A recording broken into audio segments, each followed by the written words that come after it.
కొంతమంది పడనోళ్ళు నచ్చనోళ్ళు ఉంటారు, కడుపులో నొప్పినోళ్ళు కూడా ఉంటారు. ఫ్యూచర్లో నాయకుడు ఫ్యూచర్ సిటీ కడతాడంట అని నేను చెప్పదలుచుకున్నా. మీరు ఏడ్చుకుంటూనే ఉండరు, నేను చేసుకుంటూ పోతూనే ఉంటాను.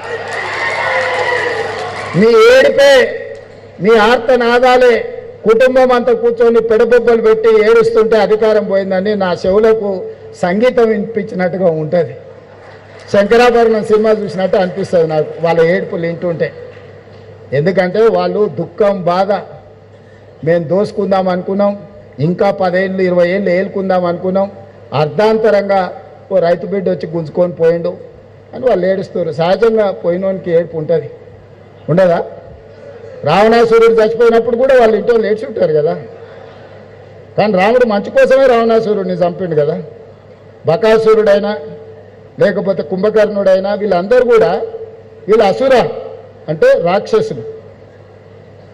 అట్లాంటి వాళ్ళే వాళ్ళందరికీ కులగురువు శుక్రాచార్యుడు.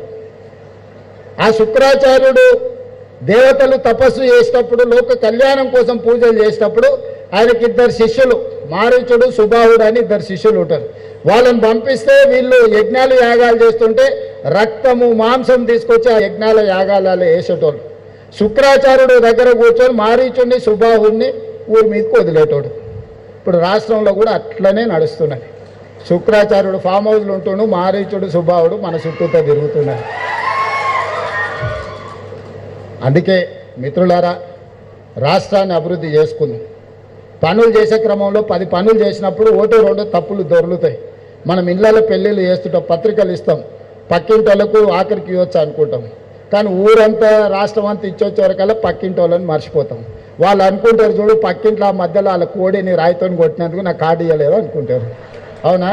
వీళ్ళ కుక్క అరిచినందుకు, తిట్టినందుకో, వాళ్ళ కోడి పిల్లని రాయితో కొట్టినందుకో మాకు పెళ్లి పత్రిక ఇవ్వలేదు అనుకుంటారు. మనకు అట్లాంటి ఉద్దేశం ఏమి ఉండదు. పక్కింటోళ్ళు కదా ఎప్పుడైనా ఇవ్వచ్చు అనుకుంటాం. దాంతో కొన్ని అపోహల అనుమానాలు ఉంటాయి.